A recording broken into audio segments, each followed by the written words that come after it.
high-powered radio theater.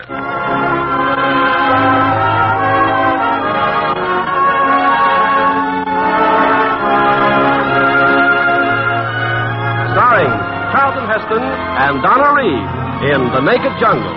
Ladies and gentlemen, your producer, Mr. Irving Cummings.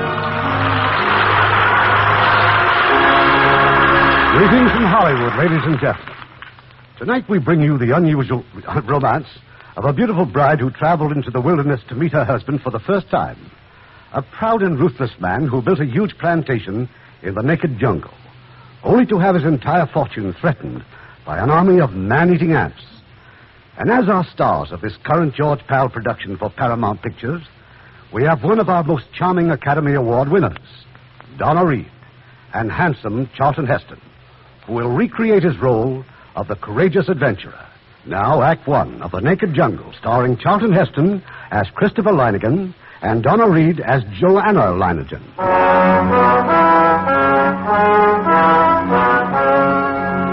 Many weeks had passed since I had started the long journey to South America.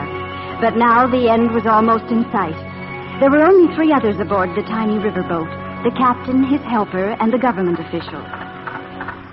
We are coming close, Mrs. Leiningen. Soon you will see the beginning of your husband's land. Well, I'd better start getting my things together. Oh, there is no hurry. We won't reach his dock until tomorrow. Oh, is it that large, his plantation? There is more to it than size.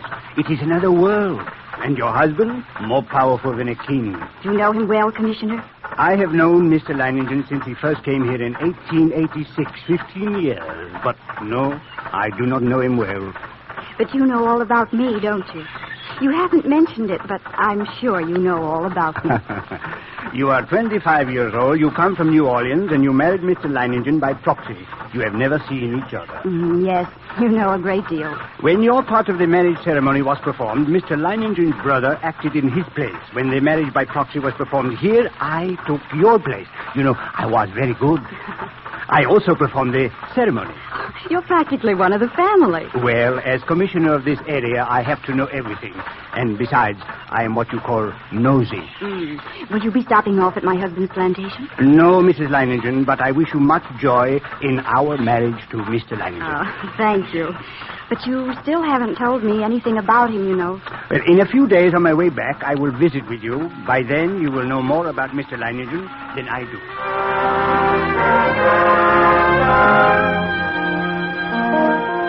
We reached the dock the following afternoon, and the boat departed. I wasn't afraid. I had known from the start where I was going that my husband's plantation was deep in the jungle, and he the only white man among hundreds of Indian natives. The dock was crowded with them. They stared at me in silence. Then a man in a white linen suit was pushing his way through them. Ma'am, you are very welcome here. My name is Inkacha. I am Mr. Leiningen's number 1 man. How do you do? We are very glad you are come. We hope to be very much in love with you, and you be much in love with us. We think you are very pretty. Kipobi, Balanza Kipobi.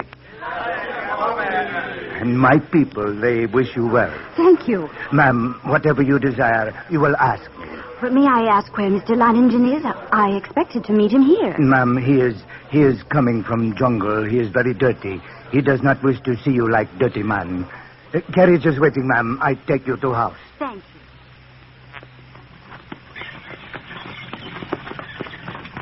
As we drove from the river, the jungle suddenly halted like a wall.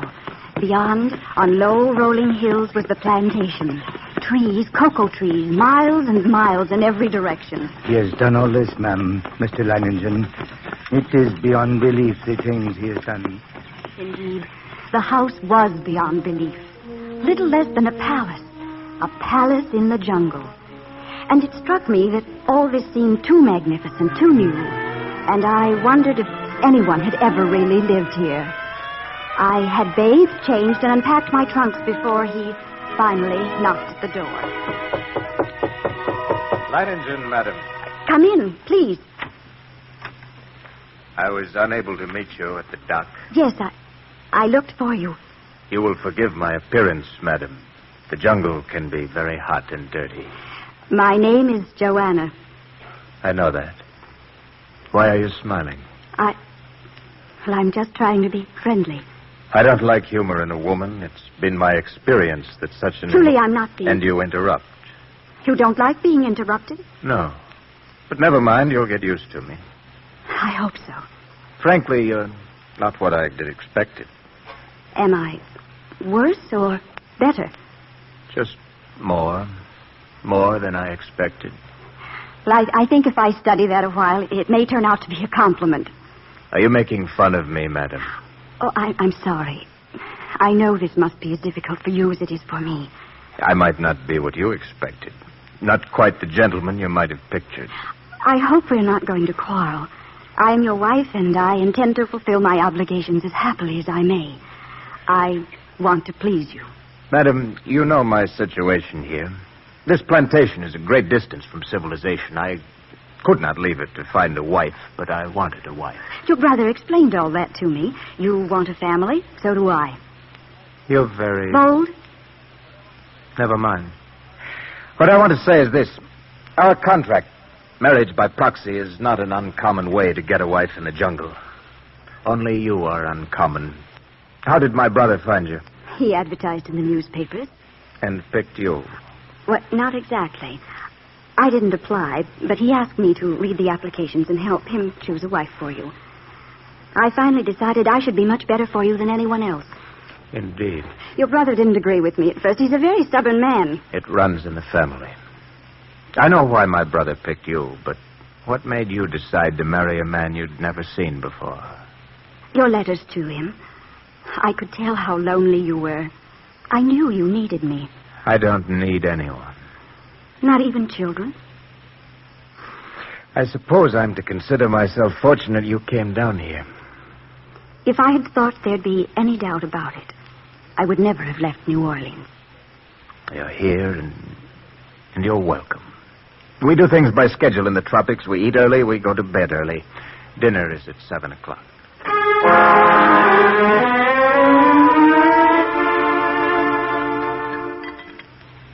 Your coffee smells much stronger than New Orleans coffee. It is. Oh, the dinner was wonderful. The chicken especially. It was lizard. I'm so pleasantly surprised with the climate. It's not nearly as hot as I thought. Does it matter? Not really. As you must observe, I'm merely trying to make conversation. Why? I can't think of a single reason. My brother wrote that you play the piano. I'd like to hear you. We'll have our coffee in the other room. I'd like to hear it played before the termites get at it. I had it brought upriver, 2,000 miles. For me? No, for anyone who could play it. I wanted someone who could. Play. What would you like to hear? I know nothing about music.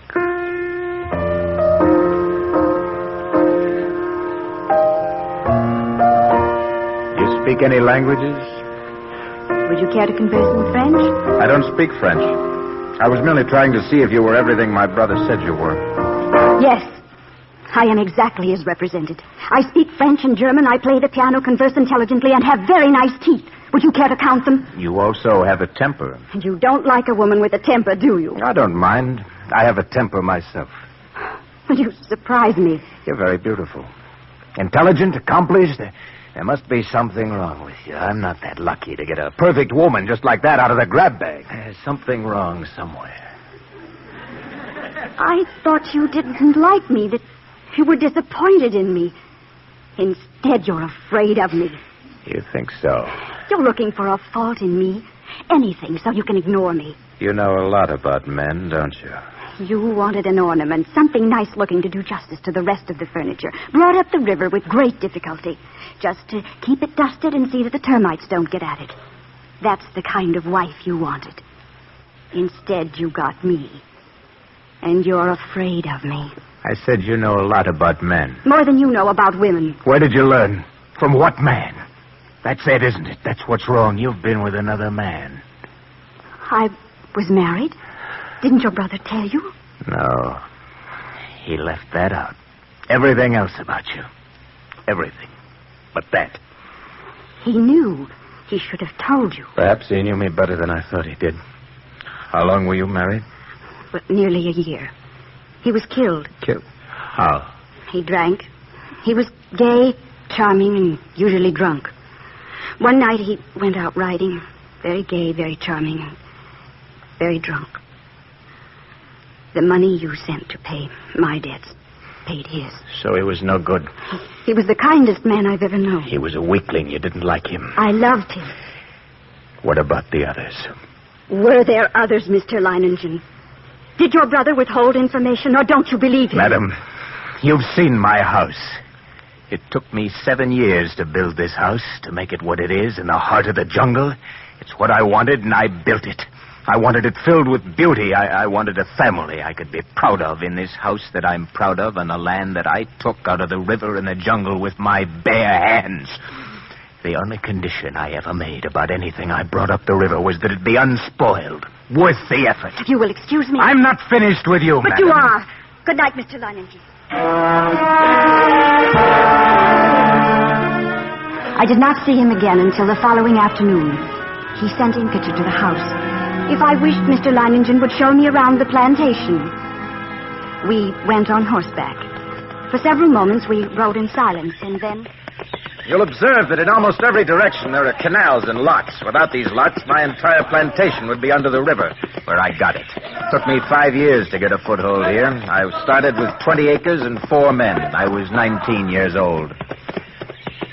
Over there, where the natives are working, is my irrigation dam. It was built by men who had never seen one in their lives. I had 100 men by that time. Used to lose 2 or 3 every week.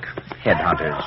May I ask what the men are doing? Loading the harvest. Cocoa beans. The sacks will go to the sheds, from the sheds to the dock. If your eyes could see it all, they'd witness 800 Indians laboring on nearly 200,000 acres of river bottom. Eaten by flies, worms, lice, with a dozen diseases men get in the jungle. We work for cocoa beans so that your friends can drink chocolate with their breakfast in New Orleans. It has made you very wealthy. Yes. And given you great satisfaction. I'm aware of what I've accomplished here, but take one step beyond the limits of my plantation and you're in the bush.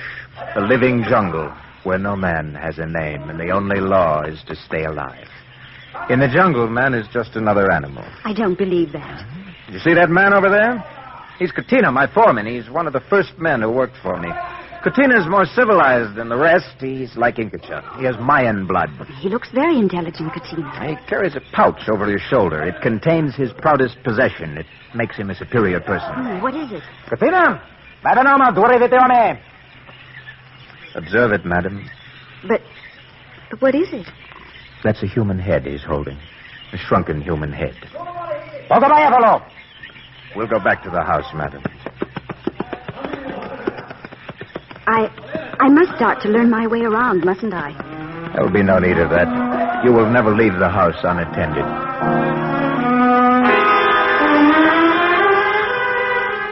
Days went by. The only time I really saw my husband was at dinner. He would appear precisely at 7 o'clock, his clothes immaculate and fashionable. The servants would wait on us, and we'd dine in silence, as the brilliantly colored birds in their shining cages would stare at us from the balcony. Shut up. Something wrong with that bird. He hasn't said a word for almost a week till now. At that, he's said more than you have. Everything I say seems to make things worse. I'm trying not to irritate you. I've noticed that. I find it irritating. Would you mind if I went upstairs? I'm very tired. Madam, that perfume you're wearing, is it one of those I had brought up the river for you? Oh, yes, I found them on the dressing table, a dozen different bottles. And this is one of them. No, this is my own. Good night. Inketer. I may serve you, sir. Brandy. Bring me the bread.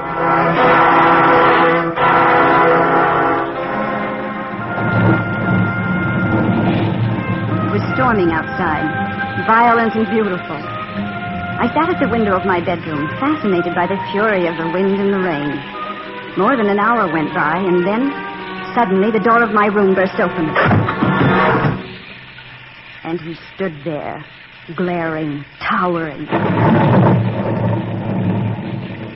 My door wasn't locked. It never has been locked. I didn't think it was necessary. Here, on the table. The perfume. This is the perfume I wanted you to wear. Isn't it good enough for you? Have you even tried it? I didn't realize it meant that much. You'll wear it till you reek every drop. Maybe now you'll remember you're my wife.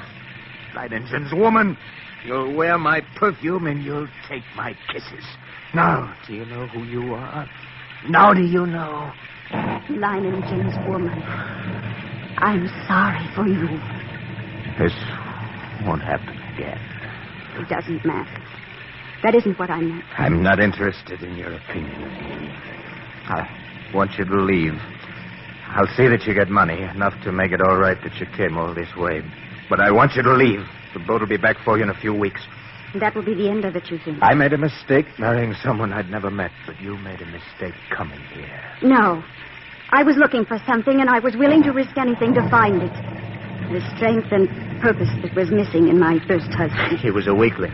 So are you. Your weakness is your pride. Yes, I'm proud. Too proud to take another man's leavings. Maybe you don't realize what it meant to me to have you come here. In the jungle, they have a name for the man who goes into the native villages buying wives. No one calls me by that name.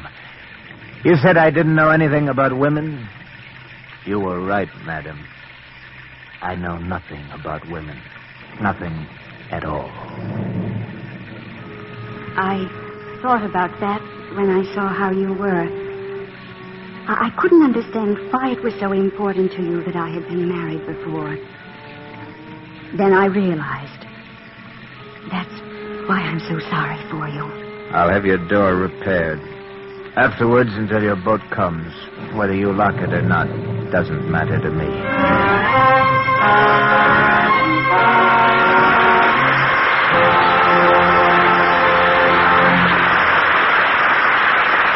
Act 2 of The Naked Jungle in just a moment.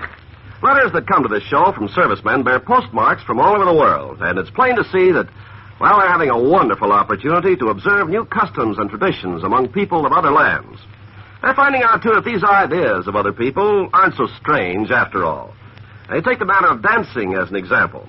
In many countries, dancing between the sexes is unknown. They dance for each other. They think the Western habit of dancing together is pretty vulgar. And in the countries of Europe, every country has its own favorite type of dancing. In France, it's the bourrée. In Spain, the fandango. In Italy, the tarantella. In Central Europe, the hora. These are national dances, and the steps might seem strange and unfamiliar to the traveler. But as our servicemen have observed, it might be just as hard for us to explain jitterbugging. The gyrations of our teenagers rival any movements of any group around the world for sheer energy, if nothing else. The same is true of all customs and traditions in every country. The way of doing things may be different, but the ideals are the same. The strangeness of people begins to wear off when you start to understand them. Their customs and traditions begin to make sense when you understand the reasons behind them. And our servicemen are helping to maintain goodwill between us and the people of other countries by observing these customs, by learning about them, and honoring them. Now, here's our producer, Mr. Cummings. Act 2 of The Naked Jungle, starring Donna Reed as Joanna and Charlton Heston as Leiningen, with Jane Novello as Commissioner.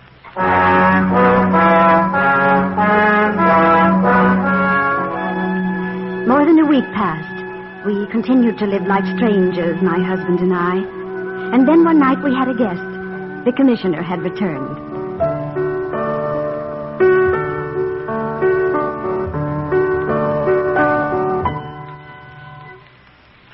That's the end of the composition? No, I thought not.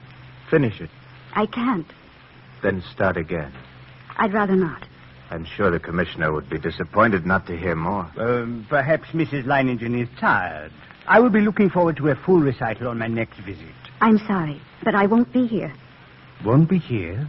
Madam enjoyed such a full life in New Orleans, she finds our country somewhat dull. She's leaving. Oh, I am sorry. I hoped you would like our country, Mrs. Leiningen. Oh, I do. It's beautiful and exciting. But you miss your friends, the animation of the city. No. Mr. Leiningen thinks I don't belong here. The commissioner is not interested in our differences, madam. Your reasons for leaving are unimportant. Forgive me, but that is not correct. I would be desolate to think Mrs. Leiningen was unhappy with my country. I shall always remember it, Commissioner. And your kindness. Good night. May I say something? You may not. If you want more brandy, help yourself. Thank you. We'll have a good crop this year. Do you really care? No, but dull conversation is better than quarreling. I've known you a long time, my friend, and I wonder, can a man turn into stone? Well, I will be leaving early in the morning. Where to? The Rio Negro Basin. We've had some peculiar reports recently. Trouble? I think so. Oh, your servants, where are they? They've gone to their village. You can talk. Sea birds have been seen as far west as Ecuador. Even the monkeys are moving out of the Rio Negro. Something is driving them out. And I think it's something big. What? Marabunta. What makes you so sure? I am not so sure. I hope I'm wrong. Marabunta. It happened last 12 years before you came here. 100 years would be too soon.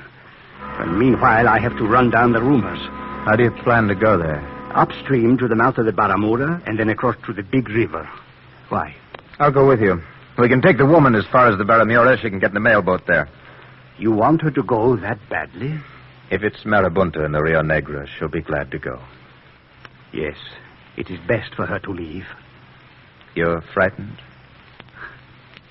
And what would it take to frighten you? I haven't seen it yet. And you've seen everything, eh? Everything but Marabunta, I think.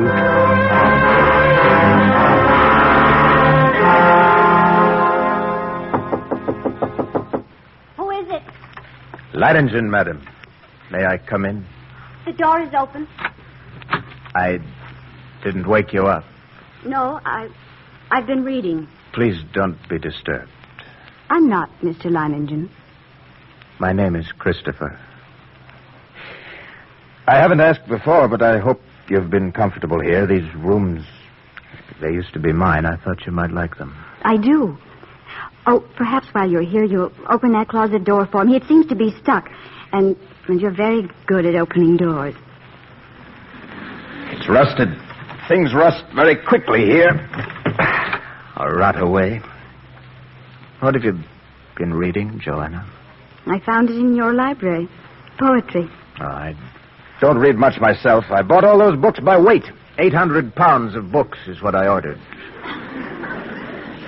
Whoever selected them for you has good taste. You selected them yourself, didn't you? Are you afraid I might think you weak for reading poetry? Perhaps. As Fontaine says somewhere in that book, each man is three men. What he thinks he is, what others think he is, and what he really is. And which Leiningen is this? The last. The real Leiningen. Uncertain, complex, a little pompous, even laughable sometimes. I've never laughed at you. I know. And I've appreciated it in my fashion.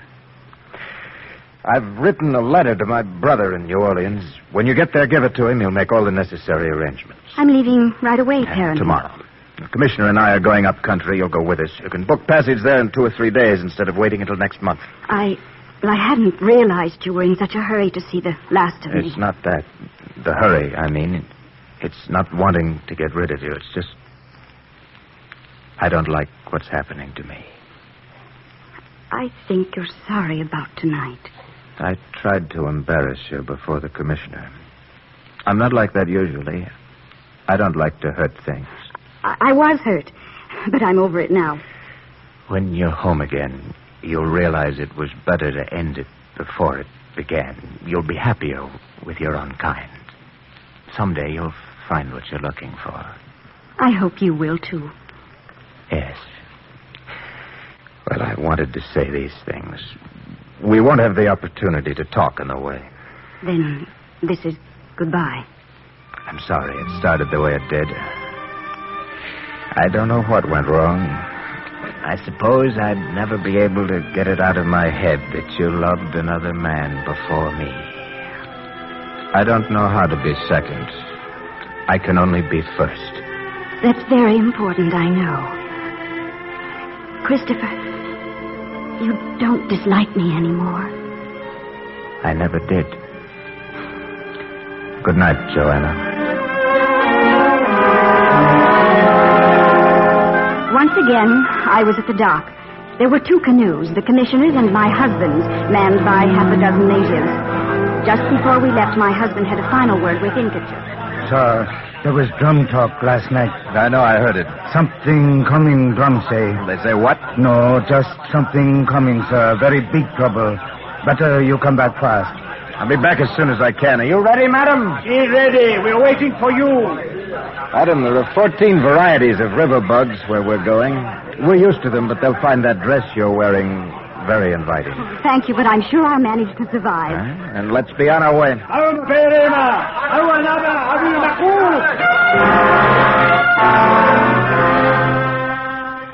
We made camp that night on the muddy riverbank. The insects had all but devoured me. I left my husband and the commissioner to eat their supper. All I wanted was to throw myself down in the tent. Madam, your supper's waiting. You should eat something. I don't want to eat. Please, just leave me alone. As you wish. I went through your luggage and found these things. Your riding clothes and boots. Wear them tomorrow. This bottle is for the bugs. The natives make it. It doesn't smell very good, but it works. What do I do with it? Just rub it in. The effect lasts 2 or 3 days. Oh, would you mind? Oh, please, the back of my neck, my shoulders. If you wish. The sun has burned you, too. You'll feel better once you get some sleep. Just make sure you're covered by the netting. I'm sorry to have troubled you. I should have insisted that you dress properly. How were you to know? Your hands, they can be very gentle.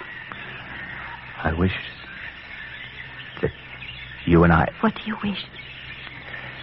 It's of no consequence. Here, the bottle. Thank you. If there's anything you need, just call. Thank you. I will.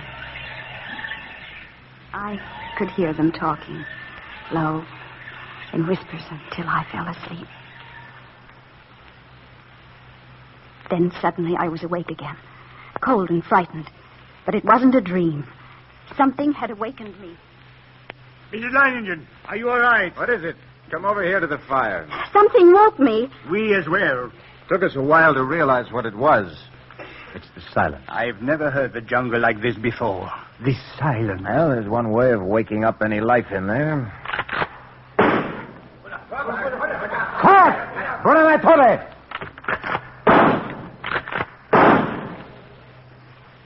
Nothing there. There's something there, all right. It's not afraid of rifle fire. What time is it? Almost 4 o'clock. It will be daylight soon. In the morning, we'll find out. We're not waiting for morning. We'll go cross-country to the Baramir.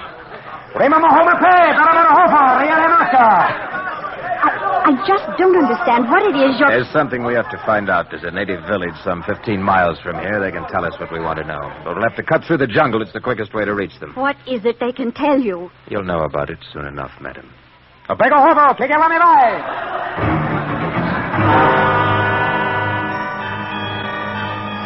We reached the village early in the afternoon. No one was there. It was utterly deserted. This village has been here for over 200 years. How can it be? No sign of a struggle anywhere. They weren't forced out. They ran. They found something, your Indians. But where are they? Where did they go? There's an arm of the river about 200 yards ahead. I sent them to look. Come on, Leiningen. Canoe. They found a canoe. Bringing it ashore. There's no one in it? Let's hope not, Mrs. Leiningen. Get back, madam. Wait here. The canoe was not empty. In it was a skeleton. The bones of a man. A white man. Yes, I knew that man, Mrs. Leiningen. So did your husband. His name was Gruber. He had a plantation about 30 miles from here. Gruber drank a lot, Mrs. Leiningen. This whiskey bottle was in the canoe. Looks like they caught him while he was drunk. I saw him 3 days ago. 3 days ago? But how could... This was not done by natives, Mrs. Leiningen, and not by an animal. Have you ever heard the word marabunta? No.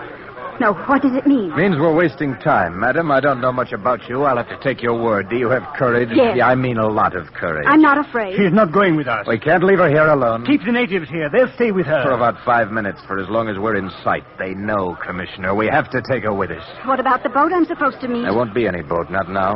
Where we're going, there won't be anything left alive.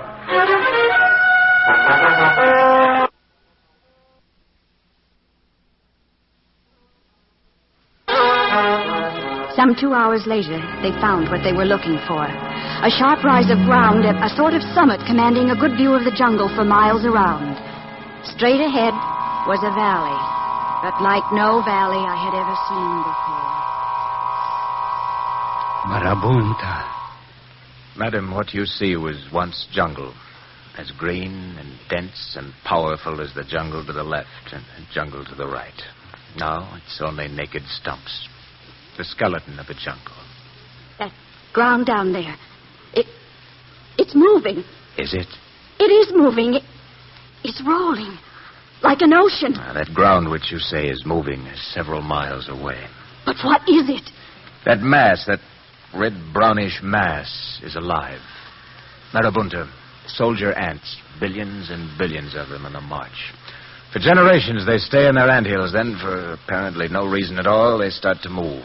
Others join them as they go till they become what you're looking at, a flood of destruction. Listen.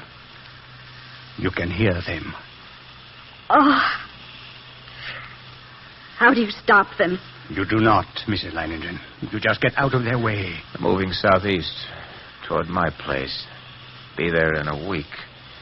Commissioner, look, they'll be afoot. Yes, that's one of them. I've heard about this. I put out advance guards. I never quite believed it. Kill it. Yes, one drop of water. Behind it, an ocean. A living ocean. 20 miles long and 2 miles wide. You said they're heading toward your plantation. You have 800 people on that plantation. Do not worry, Mrs. Leiningen. We'll get you out all right. Yes. I'll go back. Well, they start to move. Others join them as they go till they become what you're looking at, a flood of destruction. Listen. You can hear them. Oh. How do you stop them? You do not, Mrs. Leiningen. You just get out of their way. They're moving southeast, toward my place. Be there in a week. Commissioner, look, they'll be afoot. Yes, that's one of them. I've heard about this. I put out advance guards. I never quite believed it. Kill it. Yes, one drop of water. Behind it, an ocean. A living ocean. 20 miles long and 2 miles wide. You said they're heading toward your plantation. You have 800 people on that plantation. Do not worry, Mrs. Leiningen. We'll get you out all right. Yes. I'll go back. Marabunta. I'll be waiting for them.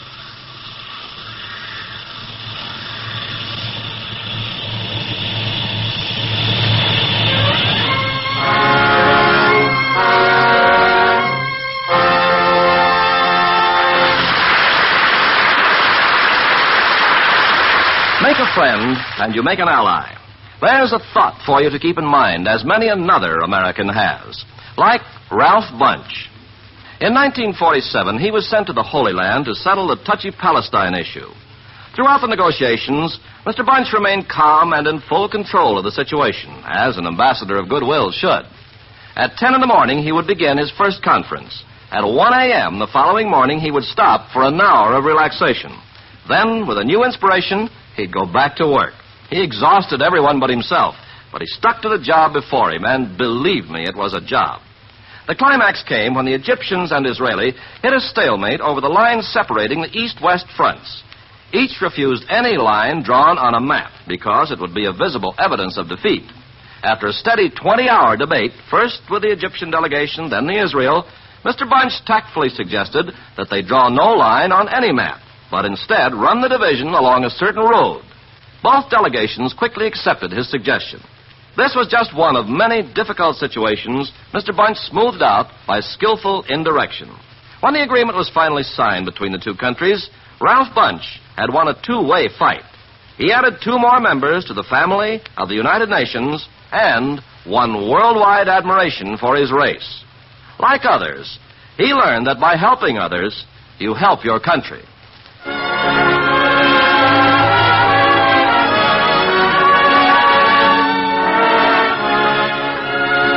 pause now for station identification.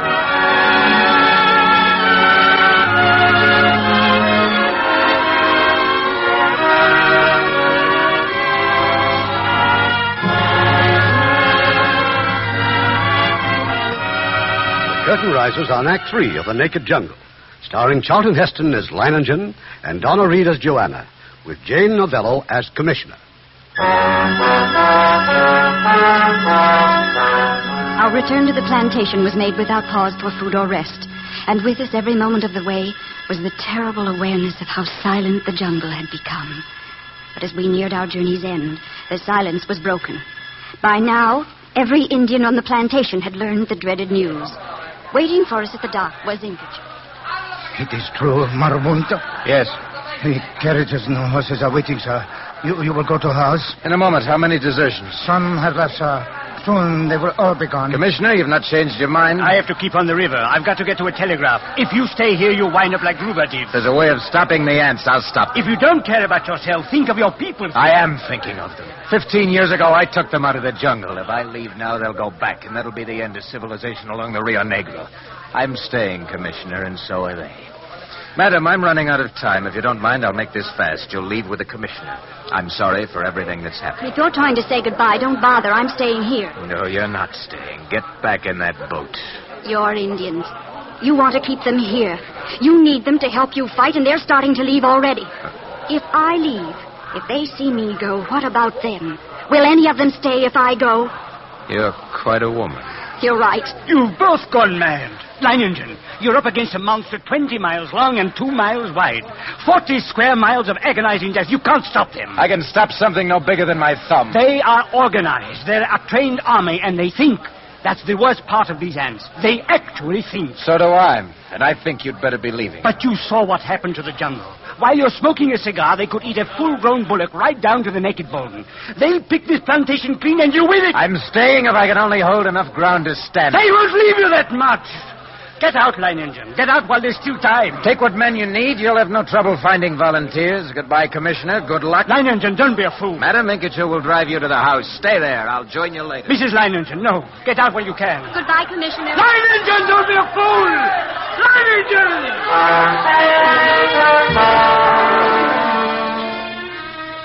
That evening at sundown, long after the Commissioner had left, I heard a different sort of sound.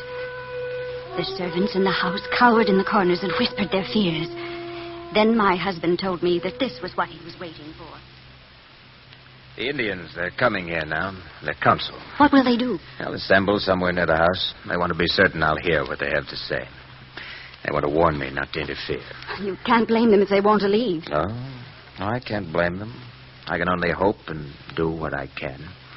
Meanwhile, I suggest we have dinner. It may be quite some time before either of us will eat again.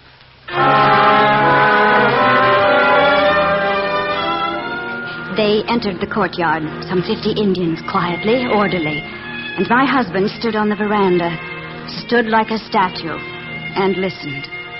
I waited in the house where I could see and hear. Inkicher was next to me. Maho mapai, Lanjan hoko monakai. Pai ako po damaita. Igor Lanjan.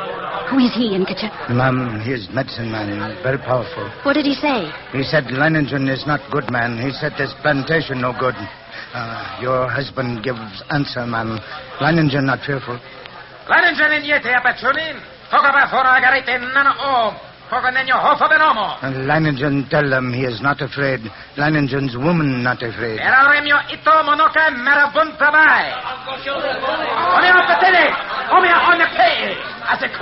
Leiningen say to them, go if they want to. Go back to jungle like fathers lived. Hunt for heads. Or stay here with Leiningen and be brave like Leiningen's woman. Ma'am, where you go, ma'am? No, please, come back. I walked out on the veranda and stood next to my husband, but he did not turn his head. When they saw me, their angry chatter stopped and they stared and glowered. And then, slowly, they started to withdraw. Madam, thank you. The men will stay? They'll stay tonight because they're ashamed. They'll stay tomorrow because they have to. I've burned their canoes. I wish you hadn't done that. It's done. We're locked in here. Now we fight.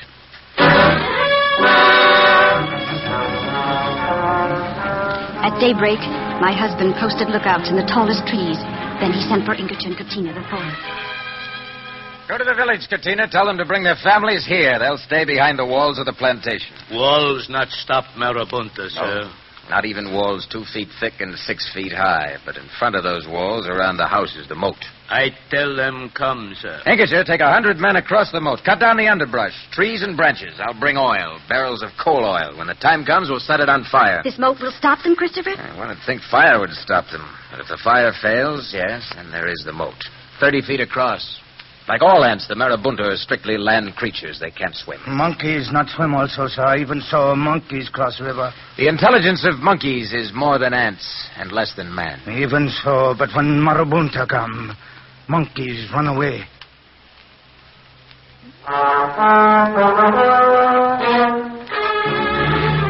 Late that evening, I found my husband in his study. He was holding a magnifying glass, and with it he was examining something in a bottle. Marabunta. I found him this afternoon near the canals. He's an advanced scout of some kind. Been studying him all evening. The face of my enemy. Who knows, perhaps he's been studying me. Even alone, they look frightening. Where they go, no life is left except their own. That's what we're up against. If I were a sensible man, Joanna, what would I do, fight or run? You have to fight. A man like you doesn't run. And in any case, you're not a sensible man. You wouldn't have chosen a wife by mail if you were. I'm beginning to think the only sensible thing I ever did was send for you. Why do you say that now? Maybe because it's too late. Marabunta ikia! Musitia capo! Marabunta ikia! Ingerch! Marabunta, they are here! Marabunta! Up river at Cocofield! Christopher! They're on their way, Joanna, about 10 miles from here. Ingerch! Get my horse and bring me a box of dynamite.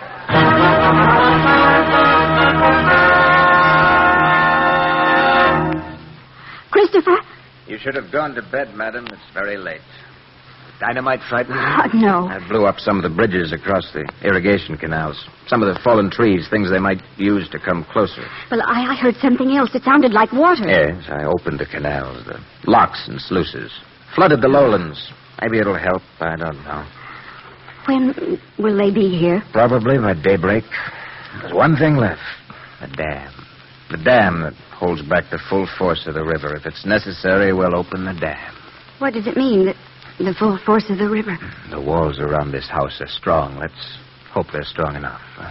But if they come, the Marabunta, how will you be able to reach the dam? Well, Katina's there. He'll wait for my signal. He'll know what to do. Now, get some sleep while you can. And you? I'll rest here for a moment. There's nothing I can do? There's very little any of us can do. Yes. You can do something. The piano. Now? You want me to play now? Ridiculous, isn't it?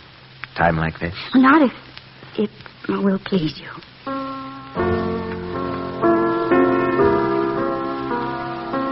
It needs tuning. It's the climate. When I bought it, I knew it couldn't last long. I wanted to hear it. I wanted to hear it played by my wife, for me alone. Charlton, in the jungle. For the first time today, I can't hear the Marabunta. Joanna, tell me about women. Where shall I begin? Anywhere. I find the subject interesting. Well, there's very little to tell, really. There are men and there are women. They're like those silver cups there on the table. If they're alike, they go together quite well. Tell me about silver cups. I do believe you're developing a sense of humor. More than that, Joanna. I want you to know that I... Christopher, please. Please, are you sure? You're my wife, and I love you.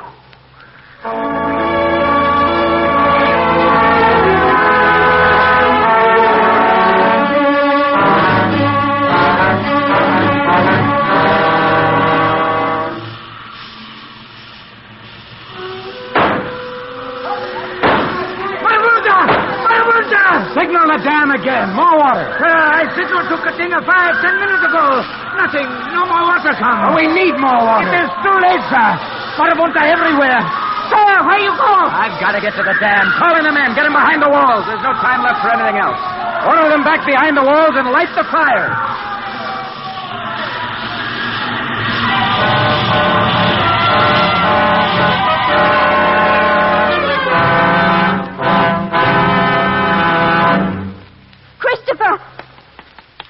Christopher!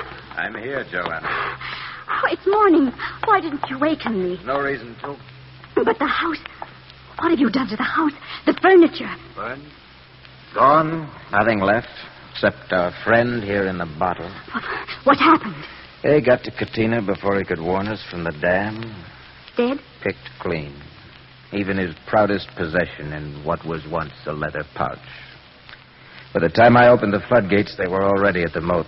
They crossed on leaves floating in the water. But the fires... Yes, we tried to burn them out. When they still came, there was nothing left to burn. We stripped the house, and so the house is empty. We're alive. Yes, we're alive. I built this place out of my own will. Now I've destroyed it the same way. Took me 15 years to build my paradise. 3 days to turn it into hell. I wanted a wife and child to hold what I built. Here's my heir. Here in this bottle. You've given up. You're quitting. No, I've been beaten. There's a difference. I've lost everything. Everything but you. Maybe in a little while, that too. I'll never leave you now. For whatever it's worth to you, now that I have nothing else to give, I love you. That's all I ever wanted. We'll start from here. This is where we meet, Christopher. Where we say goodbye, too. The ants are still out there. We've nothing left to burn. Here, this pistol. Do you know how to use it? Yes, but... For yourself, if it comes to that. Meanwhile, I'll go back to the dam. How can you get through? I don't know. We all have a chance to stay alive if I can reach the dam and blow it up. There's still enough water. Enough for what? To carry off the marabunta, to flood what's left of my plantation. I'm giving back everything I took from the river. I watched him as he left the house. Then I followed him as far as the wall. Ma'am, go back to house. What is he doing? Glove for his hands, ma'am, and tall boots, and piece of cloth for face, and all over him oil, much oil. How far does he have to go? Ma'am, too far. Marabunta everywhere. Maybe he reaches dam. But will he come back? Maybe he reaches dam.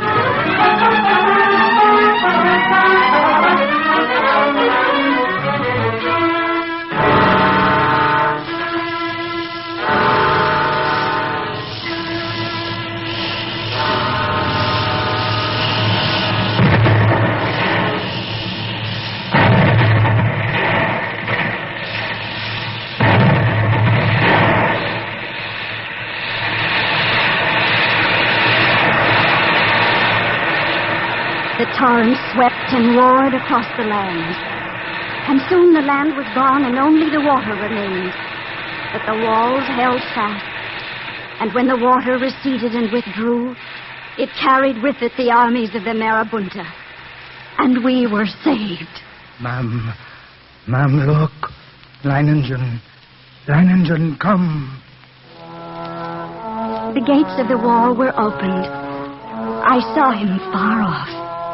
Bent and staggering through the mud and water, reddish-brown with the dead of our enemy.